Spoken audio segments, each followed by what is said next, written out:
Hello जय हिंद दोस्तों, स्वागत है आपका हमारे यूट्यूब चैनल धार्मिक क्लासेस पर। दोस्तों आज के इस वीडियो में हम उत्तराखंड पुलिस कांस्टेबल भर्ती की आने वाली लिखित परीक्षा के लिए 20 महत्वपूर्ण प्रश्न आपके लिए इस वीडियो में लेकर आए हैं। तो वीडियो को शुरू से लेकर लास्ट तक पूरा जरूर देखेगा।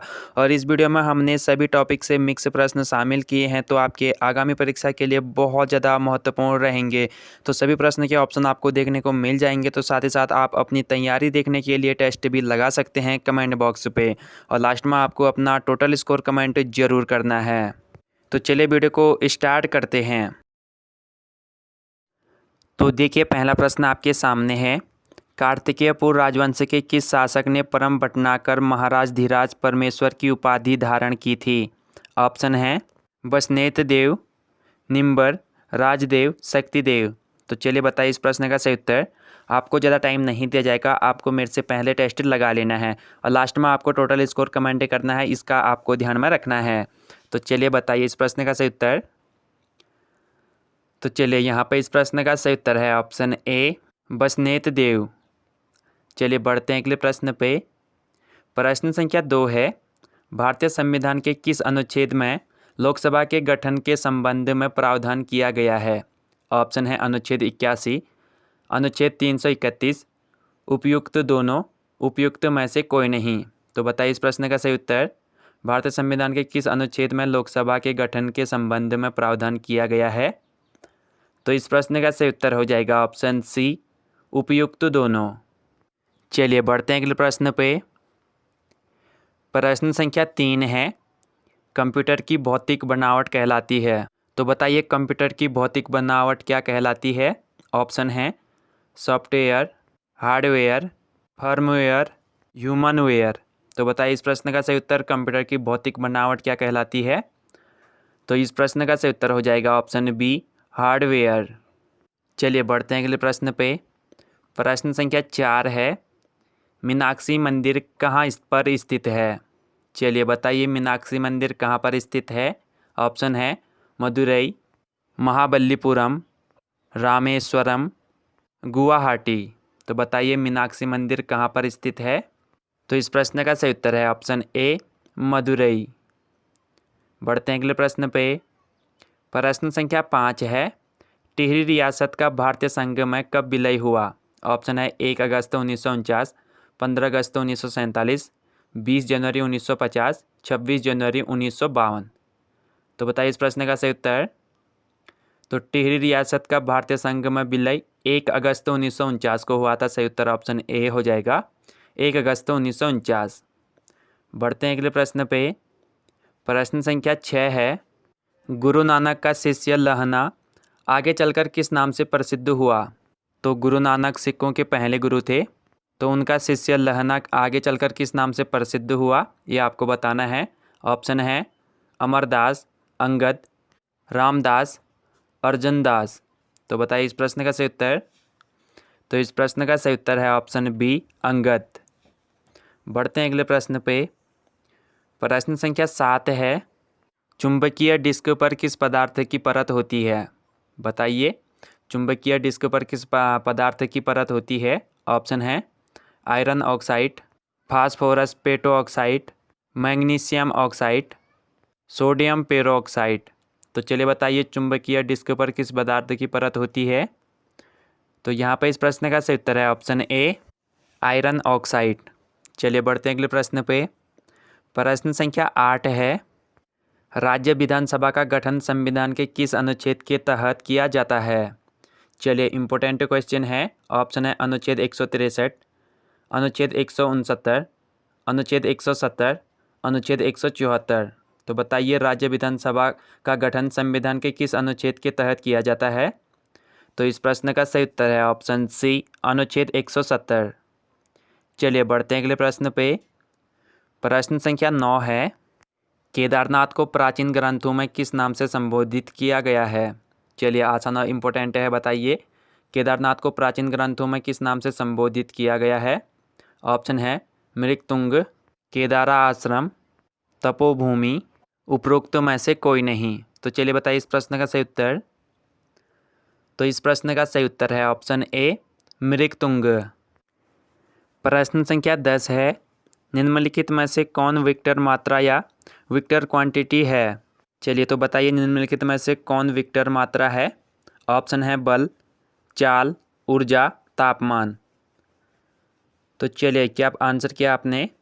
इस प्रश्न का सही उत्तर है ऑप्शन ए, बल। तो यहाँ पे हमारा आधा सेक्शन कंप्लीट हो चुका है। वीडियो को लाइक नहीं किया है तो वीडियो को लाइक ज़रूर कीजिएगा।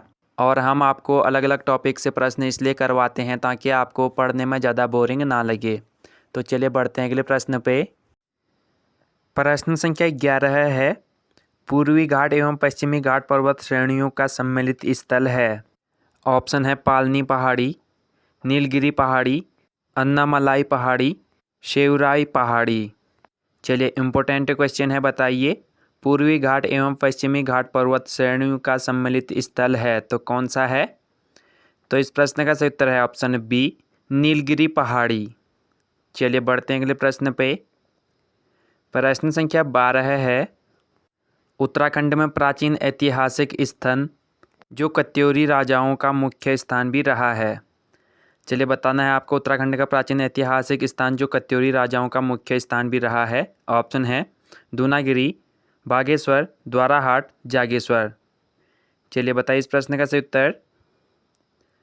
तो इस प्रश्न का सही उत्तर है ऑप्शन बी, बागेश्वर। चलिए बढ़ते हैं अगले प्रश्न पे। प्रश्न संख्या 13 है, जोजिला दर्रा किस राज्य में स्थित है? बताना है आपको जोजिला दर्रा किस राज्य में स्थित है। ऑप्शन है हिमाचल प्रदेश, जम्मू कश्मीर, उत्तराखंड, सिक्किम। तो बताइए जोजिला दर्रा किस राज्य में स्थित है? तो जोजिला दर्रा श्रीनगर को लेह से जोड़ने वाला दर्रा है। तो इस प्रश्न का सही उत्तर हो जाएगा ऑप्शन बी, जम्मू कश्मीर। चलिए बढ़ते हैं अगले प्रश्न पे। प्रश्न संख्या 14 है, कंप्यूटर का सबसे महत्वपूर्ण भाग क्या है?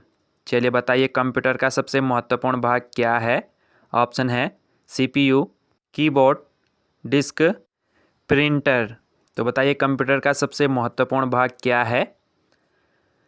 तो इस प्रश्न का सही उत्तर ऑप्शन ए हो जाएगा, CPU। बढ़ते हैं अगले प्रश्न पे। प्रश्न संख्या 15 है, पिंडारी ग्लेशियर उत्तराखंड के किस जनपद में स्थित है? चलिए इम्पोर्टेंट क्वेश्चन है, बताइए सही आंसर इस प्रश्न का आसान है। तो बताइए पिंडारी ग्लेशियर उत्तराखंड के किस जनपद में स्थित है? ऑप्शन है उत्तरकाशी, चमोली, बागेश्वर, पिथौरागढ़। तो चलिए बताइए इस प्रश्न का सही उत्तर। तो यहाँ पे इस प्रश्न का सही उत्तर है ऑप्शन सी, बागेश्वर। चलिए बढ़ते हैं अगले प्रश्न पे।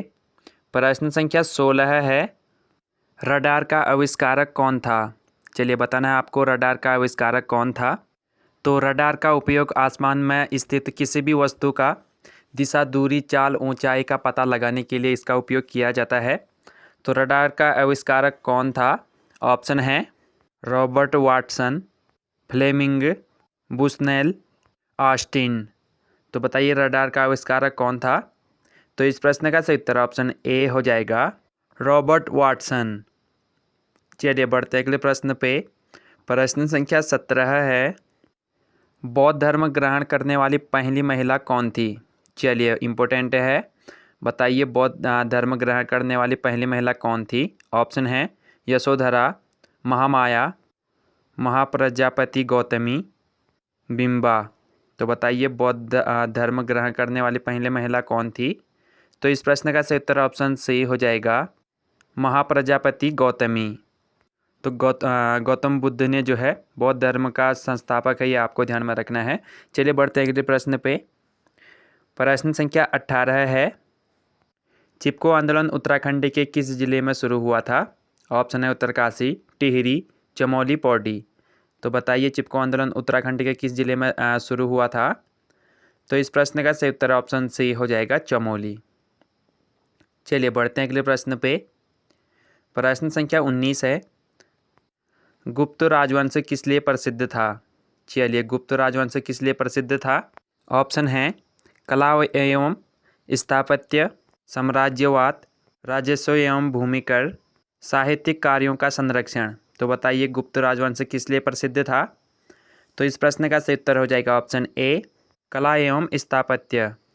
चलिए तो यहीं से आपको एक होमवर्क के लिए जो है एक क्वेश्चन देते हैं जिसका आंसर आपको कमेंट पे बताना है। तो आपको बताना है गुप्त वंश का संस्थापक कौन था? चलिए इसका आंसर आपको जो है कमेंट पे बता देना है, और जिसको नहीं पता तो वो कमेंट पे पूछ सकते हैं। चलिए बढ़ते हैं अगले प्रश्न पे।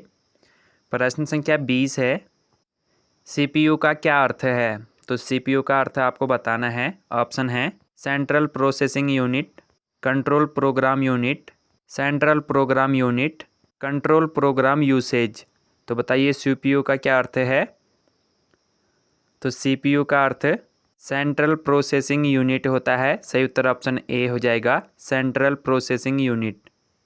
चलिए तो यहाँ पे हमारे मिक्स 20 प्रश्न कंप्लीट हो चुके हैं। वीडियो पसंद आए तो वीडियो को लाइक ज़रूर कीजिएगा, और अगर आपको इस वीडियो का PDF चाहिए तो हमारे टेलीग्राम चैनल का लिंक नीचे डिस्क्रिप्शन में है, टेलीग्राम को ज्वाइन कीजिएगा। वहाँ पर आपको इस वीडियो का PDF बिल्कुल फ्री में मिल जाएगा। तो हमारे चैनल पर ऐसी वीडियो देखते रहने के लिए चैनल को सब्सक्राइब जरूर कीजिएगा। तो हम आपको जल्द ही अगले वीडियो पर मिलेंगे। तब तक के लिए जय हिंद, वंदे मातरम।